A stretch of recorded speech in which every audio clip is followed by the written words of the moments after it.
Oh, good. You notice my sign. Yes, I have something very exciting to show you.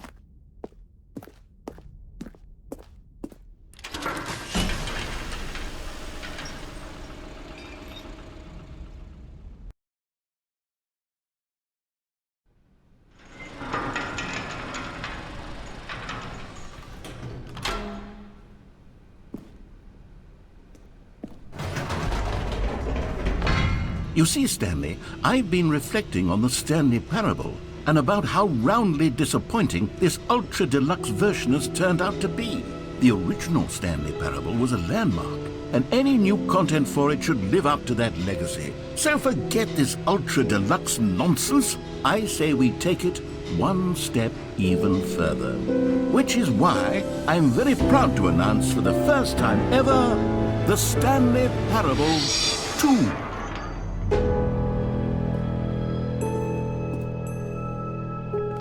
Yes, you see, isn't this far superior to a measly re-release with a few minor additions? Think of all the new territory we'll cover with a fully fledged sequel. An entirely new experience, built from the ground up. Why, there are so many possibilities. It could go in so many different directions.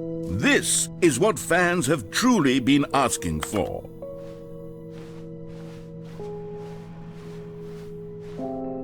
Calling it the Stanley Parable 2 is just so much catchier than Ultra Deluxe, don't you think? Ultra Deluxe? What does it even mean? But the Stanley Parable 2, now that's an artistic statement right there.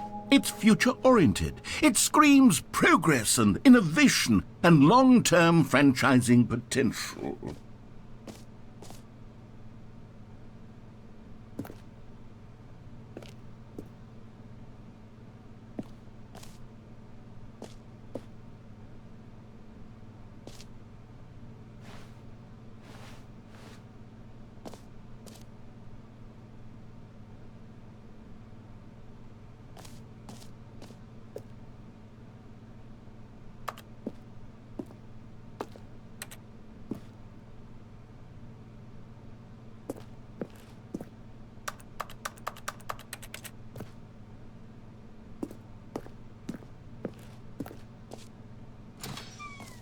Now, to be clear, I haven't quite nailed down what exactly the Stanley Parable 2 is going to be, but let's take a look at some of the features I've been developing for it.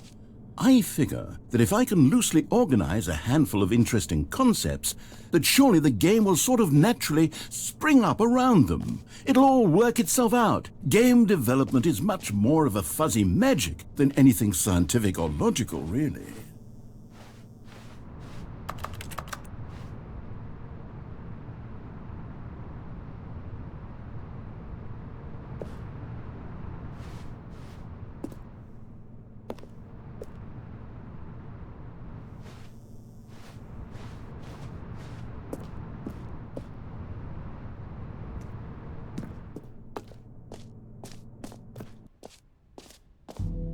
Here we are. Go on, try out some of the new features.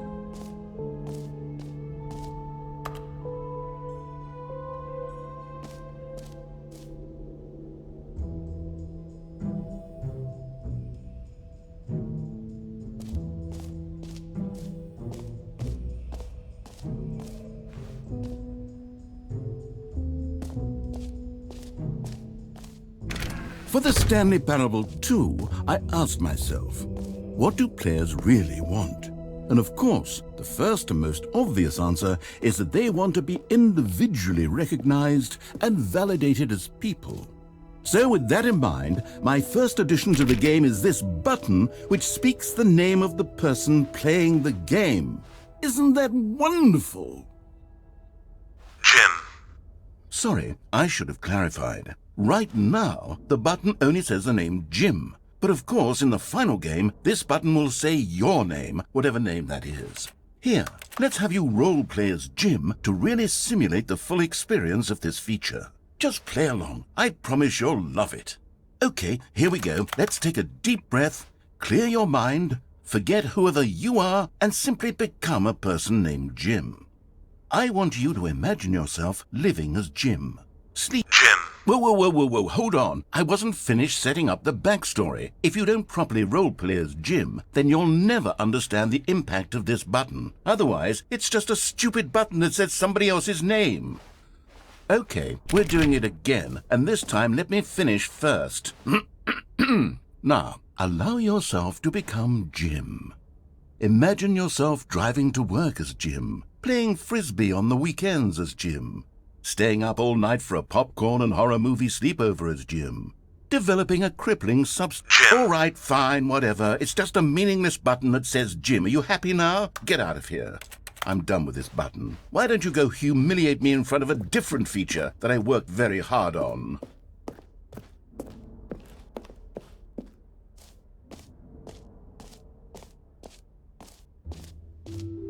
Maybe I'll only let people named Jim play the Stanley Parable too. They would appreciate what I've created here.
Now here's something special. You remember that broken test achievement that got left in the game on accident? Well, I'm developing a technology to simply give you the achievement. Yes, you see, you'll come to this lever, and when you pull it, the achievement will be given to you. It's as simple as that. Okay, perhaps I should have clarified. This is technology that will exist. Right now, the achievement is still fully broken. I'm not a wizard, Stanley, but I guarantee it will be fixed in the sequel to at last satisfy the hordes of ravenous fans all over the world who have been uproariously demanding this feature. Gamers, we hear you, and I promise it will happen.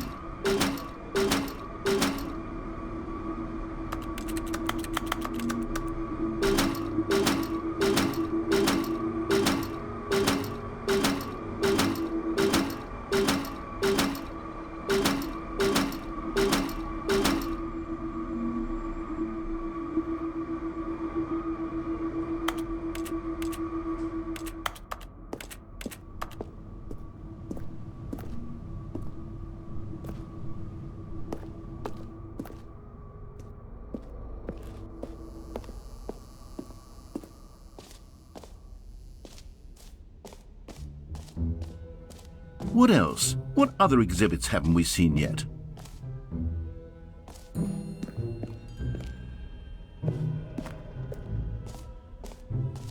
Ah, collectibles. Now it's a real video game. In the Stanley Parable 2, you'll run around gathering up these miniature Stanley figurines. And what's truly innovative is that there will be no reward for collecting all of them. I don't want to stifle the intrinsic joy of watching a number go up. You simply collect all of them, and then you move the hell on with your unremarkable life.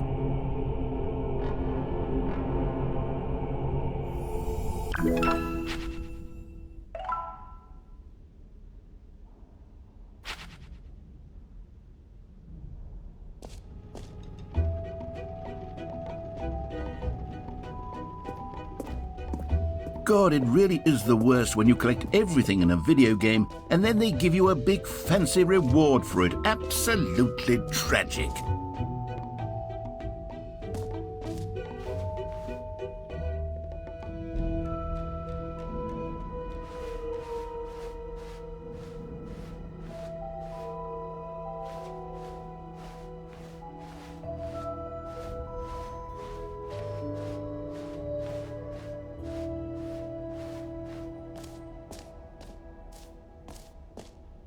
You know what? let's bring the jump circle back for Stanley Parable 2 as well. It's a...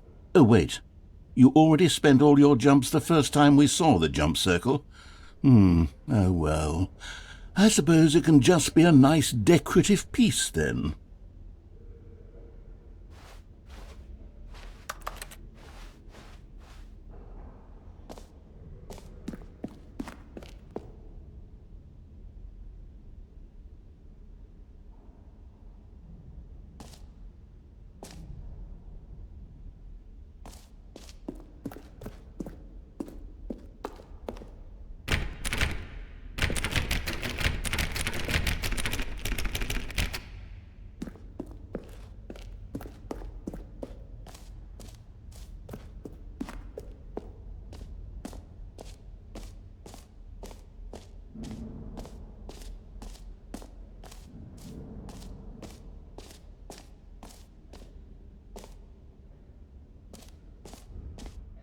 Okay, I'll be honest, I haven't yet decided on this one. I think that in the new version, the office could use a bit of decoration, like balloons. But I'm undecided on Get Well Someday and Happy 12th Birthday. Which would you go with?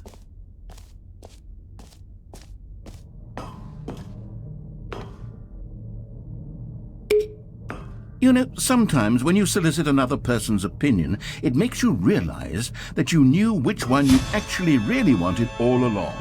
Happy 12th birthday, step-niece, it is. Or actually, maybe I should have gone with... No, I've made my decision, we're moving on.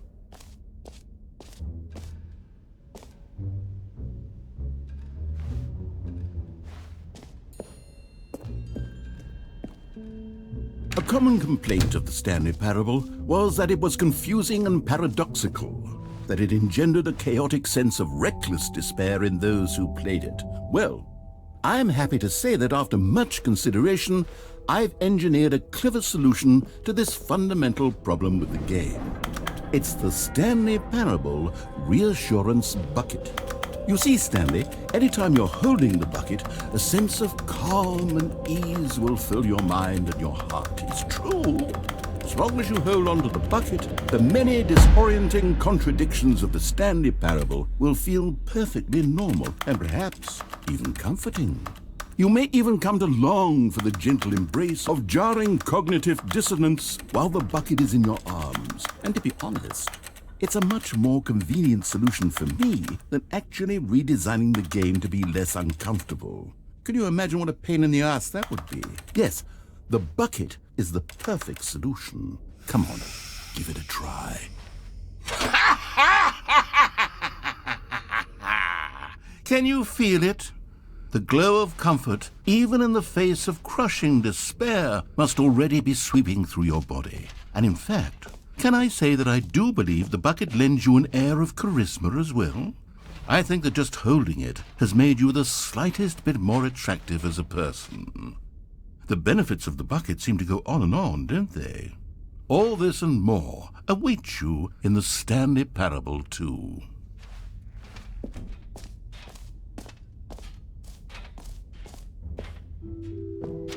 Does anyone give out awards for most enjoyable bucket in a video game? That really should be an award if it isn't already.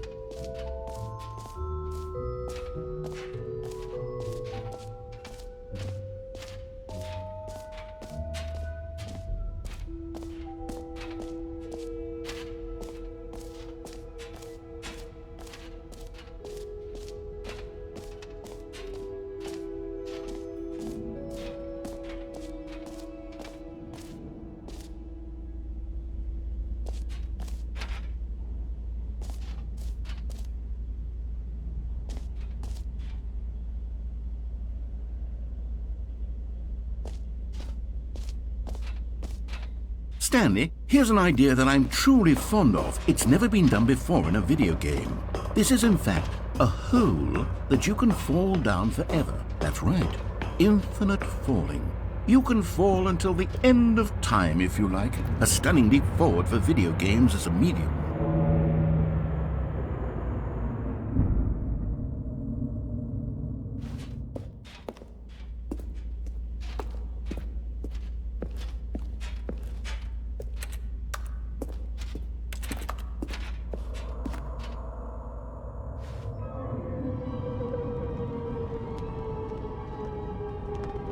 You see, isn't it wonderful? One of my more ingenious concoctions, if I do say so. Now then, since you've gotten to see the infinite hole, you can press the teleport button to pop back up to the top, and we can continue onward. Now, I don't mean to be a bummer, but I do recommend you use the teleport button to go back to the top. Maybe do it on the sooner rather than later spectrum of things.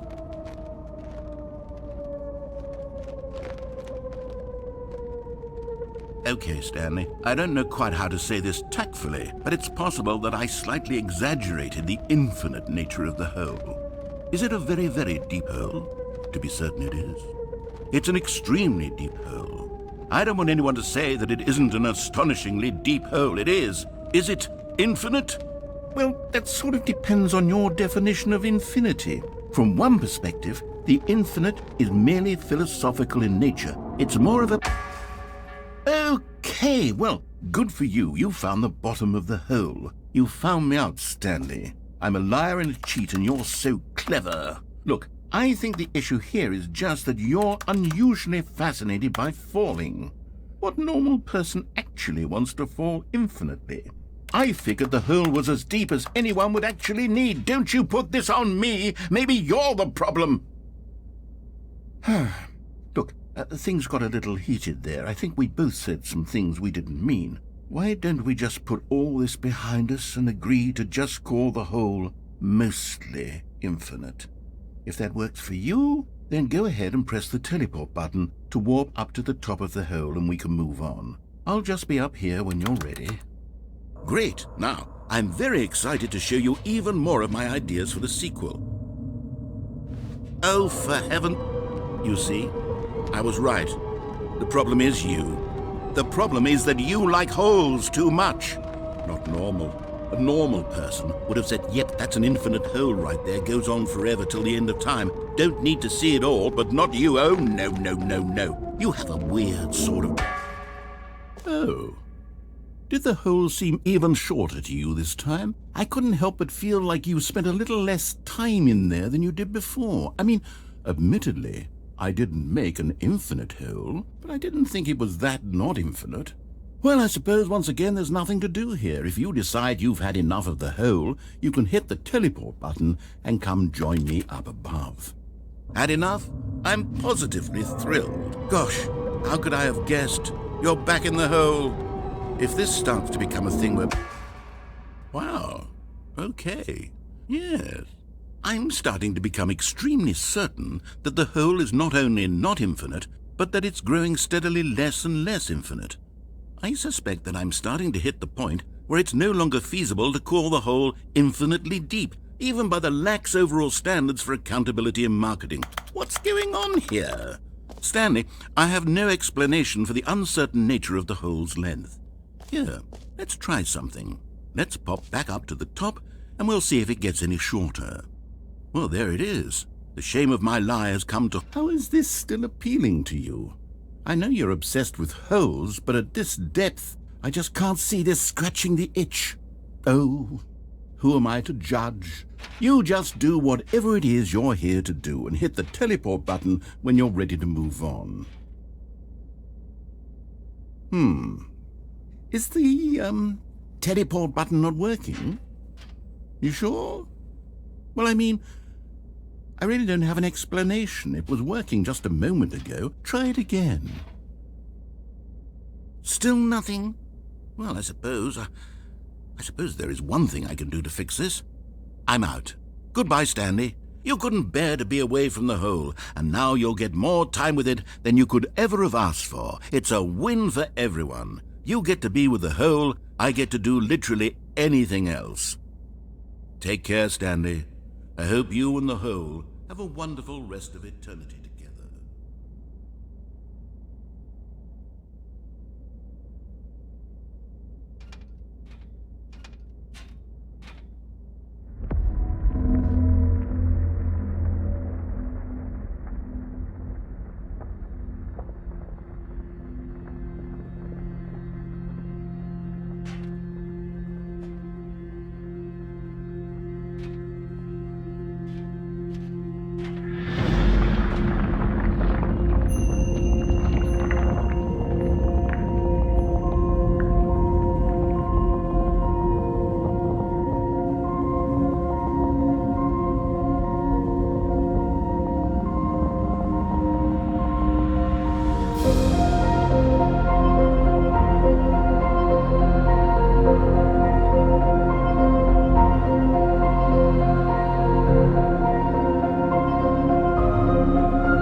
sauce and liver.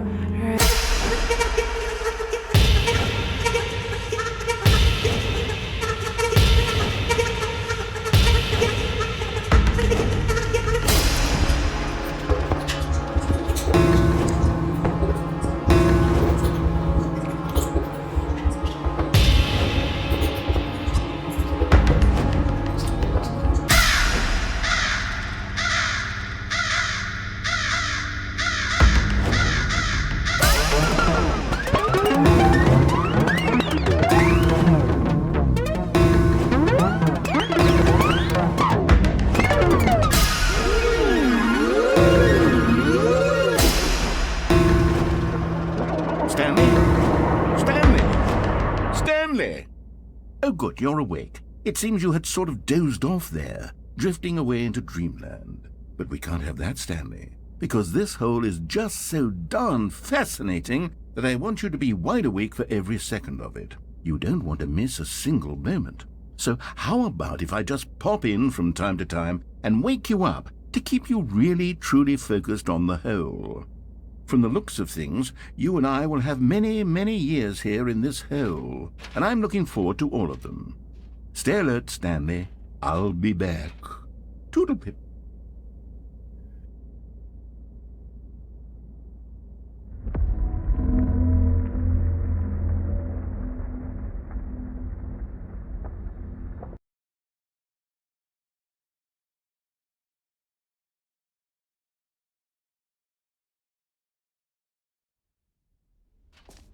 Here we are. Go on, try out some of the new features.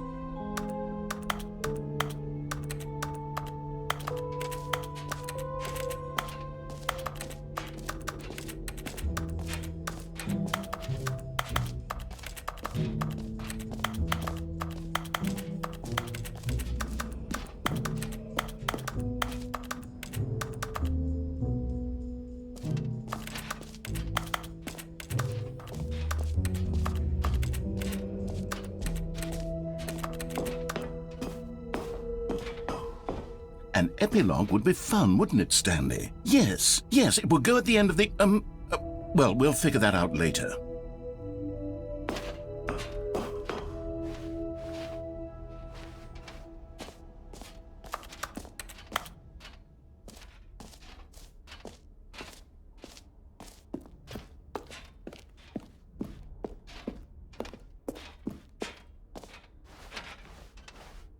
See, if you'd only played along, that would have been your name, the button says. But no. Jim. Instead, Jim. I Jim. can't even Jim. think about it. Jim. I'm taking Jim. the Jim button Jim. away. Jim. Jim. Jim. Jim. Jim. Jim. Jim. Jim.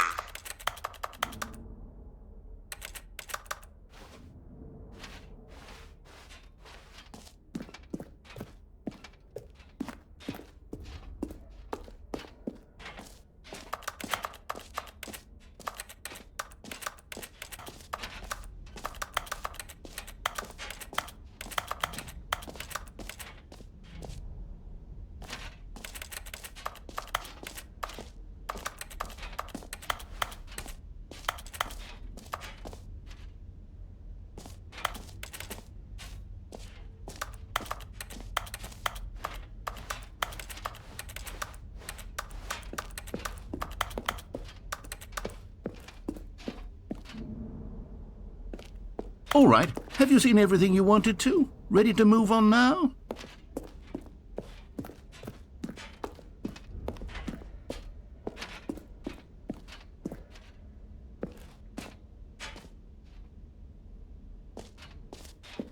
So, Stanley, what do you think?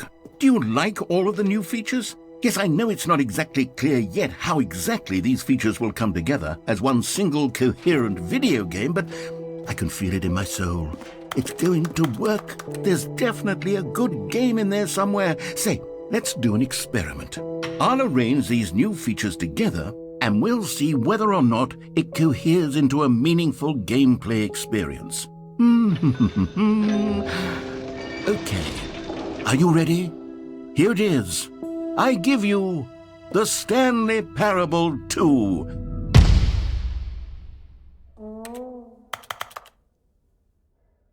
I mean, there's potential here, right? It's sort of... Okay, never mind. Hold on, let me do a different arrangement. Okay, yes, this is much better. I feel good about this. Here we go. Version 2. Who am I kidding, Stanley? This isn't a coherent video game at all. It's a lot of gags. And I do very much enjoy creating gags, but they don't add up to anything. I wanted more than anything to create a sequel that would capture all the magic of the first game. I wanted fans to love it. No matter how good these gags are, they won't stand on their own. They would need the structure and the gameplay of the original. Wait, maybe that's it. I can take the original Stanley Parable and simply, insert a few of my new features into it. Tastefully, of course. With respect. With care for the vision and integrity of the original game. Would it possibly work? I suppose it could. But it would need a really, really tremendous title screen. A title screen that says with bold and uncompromising conviction, "This is the Stanley Parable 2. Let me see if I can whip something up. All right, perfect. Go ahead. Take a look.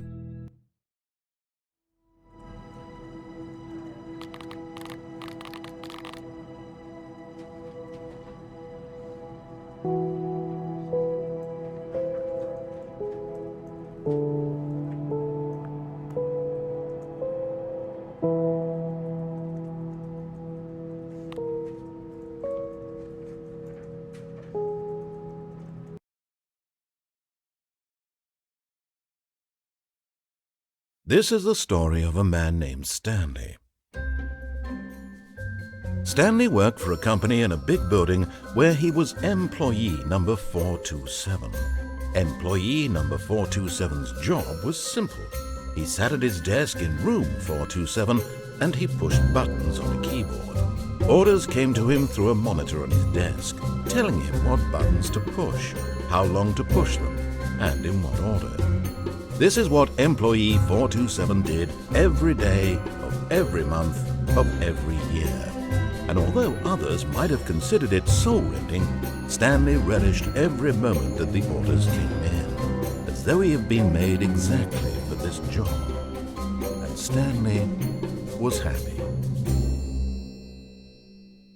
And then one day, something very peculiar happened. Something that would forever change Stanley. Something he would never quite forget. He had been at his desk for nearly an hour when he realized that not one single order had arrived on the monitor for him to follow. No one had showed up to give him instructions, call a meeting, or even say hi. Never in all his years at the company had this happened, this complete isolation. Something was very clearly wrong. Shocked, frozen solid, Stanley found himself unable to move for the longest time. But as he came to his wits and regained his senses, he got up from his desk and stepped out of his office. All of his co-workers were gone. What could it mean? Stanley decided to go to the meeting room. Perhaps he had simply missed a memo. Stanley picked up the bucket.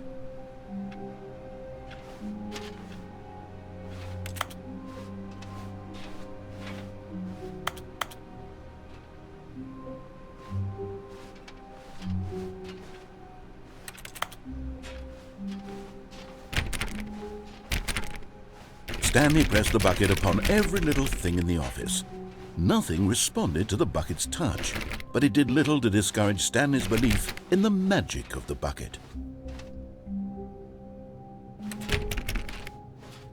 Stanley clutched the bucket tightly to his chest and entered the door on his left.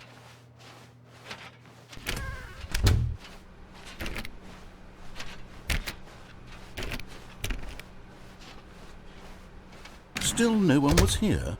Stanley needed the bucket's warmth and comfort now more than ever. Perhaps his boss's office was where he'd find answers. Oh, Stanley, can you feel it? The broom closet. It wants the bucket. You can feel that, can't you? The aura of jealousy? It's as clear as day. This broom closet believes it deserves the bucket. I can really feel it now. It's a bucket. It belongs in a broom closet. That's what the broom closet is trying to say here. It's supposed to go with the other cleaning supplies. Good for you, Stanley. Don't give in. Don't hand over the bucket. I know how hard it must be, given the pressure that the broom closet is putting on your shoulders right now, but you have to be strong. This is your bucket. This is your companion and lifelong friend. You can't hand it over. Oh, no. We're getting into name-calling now, it seems. Is this how low the broom closet has sunk, that it has to resort to this stream of petty insults simply in order to get you to hand over the bucket? Stanley, I never liked this broom closet for a variety of reasons, but even this is worse than I had imagined. And wait, now the broom closet has the gall to imply that you and the bucket are not truly deep and lasting friends? That your relationship is purely superficial and convenient? That your life is so banal and meaningless that you'd feel the same sort of kinship towards any inanimate object which happened to lay in your path in an even partially enticing manner? Well, I never. Go on, Stanley. Lay into it. Really tell the broom closet off for its demeaning comments. Expand on the wide variety of experiences you and the bucket have shared together. Go through each of them point by point. Share your journal entries detailing the rich emotional landscape of your feelings for the bucket as they have changed and evolved over the years. Let him have it.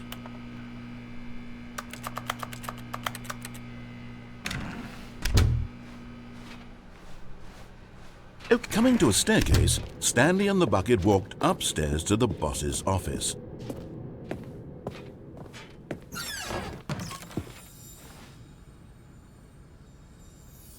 You found one of them. One of the miniature Stanley figurines. Remember, no reward for collecting all of these, only the intrinsic pleasure of a job well done. You can't buy that sort of happiness, Stanley. God knows I've tried. So, I implore you to savor each and every moment you come across one of these beautiful figurines.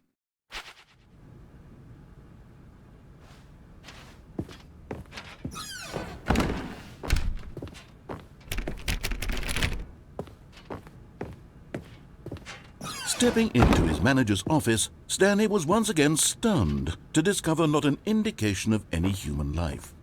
Crushed by the weight of this revelation, Stanley may have broken down into an emotional dumpster fire if not for the soothing presence of the bucket. Even now, in his darkest of hours, did the bucket's warmth and guiding light pierce the dark clouds of confusion and chaos. It would be with him always. The bucket would, and he knew it. The two of them were inseparable. At this point, Stanley was so absorbed in the tender spiritual connection he shared with the bucket that he didn't notice the keypad behind the boss's desk. Nor in his bliss of simply being near the bucket did he have any notion that the PIN number for the keypad was 2845.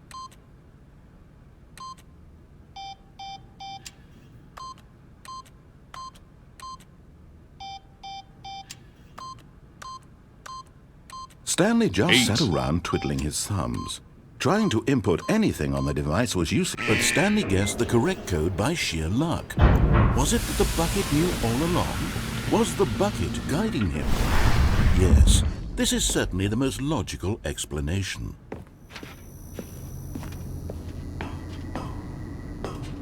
Another miniature Stanley figurine. This, there really must be a snappier name for these things. What about mini-stands? Stanley figs?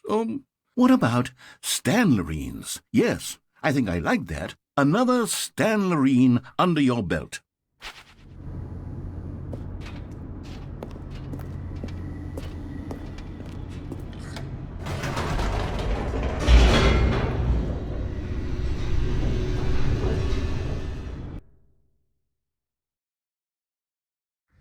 The elevator raced downward, plummeting towards an unknown fate. It would be all Stanley could do to keep himself together, if not for the bucket. Soothing him, comforting him, reassuring that in this darkest moment of uncertainty, he would be all right. The bucket is here for you, Stanley. Everything will be fine.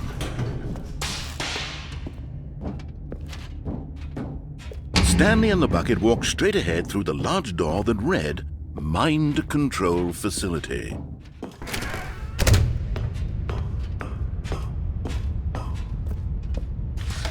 The lights rose on an enormous room packed with television screens. What horrible secret did this place hold? Stanley and the bucket both wondered to themselves.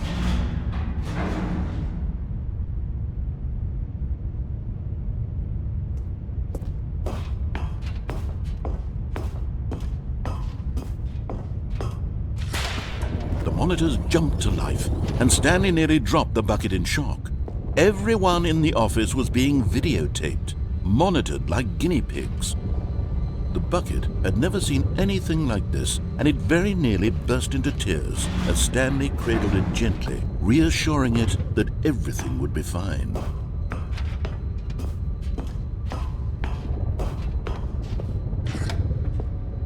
Was the bucket under the mind control facility's influence as well?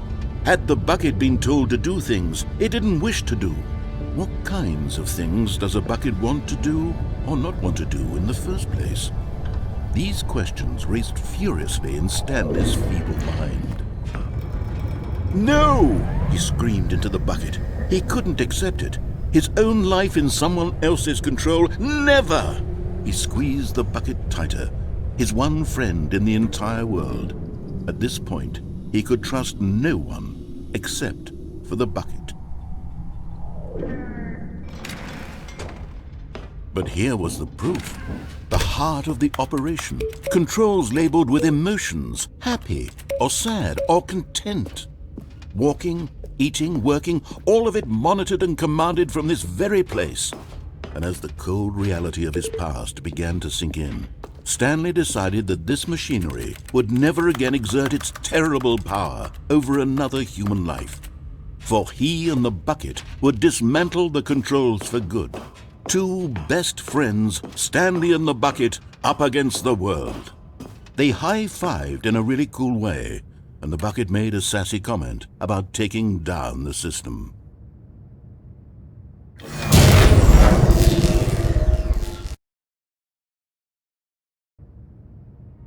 Stanley and the bucket waited in blackness.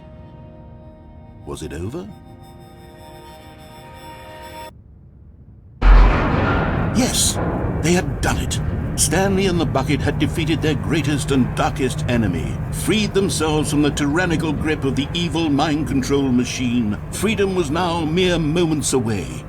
Excitedly, the two of them began to discuss the kind of life they wanted to live once they stepped through this massive door. The bucket wanted to learn to roller skate. Stanley wanted to sneeze in every country on Earth. Both of them wanted to begin watching a movie, any movie, but then stop it halfway through and begin watching it in reverse from the end. True, it was a simple life they envisioned, but it was one they'd lived together, with one another to lean on, to trust, to support, and... What? Wait. What was happening? Why had the door stopped? Was Stanley and the bucket not about to be freed? An unbearable silence filled the room, lingering in uncertainty, until finally the truth hit Stanley square in the face. This building did not want the bucket to leave. Even the facility itself recognized the incredible calming presence of the bucket, needed the soothing warmth of the bucket, would go to any lengths not to part with the bucket. No. Stanley can't leave this place, not while he has such a precious bucket in his arms, not while this building has anything to say about it. Stanley realized he would never again leave this very room, but at least he has the bucket. To be trapped eternally in darkness isn't really so bad, Stanley thought to himself. As long as I have my bucket with me, right? I'll be okay, won't I? Stanley gulped. Very soon now, he was about to find out.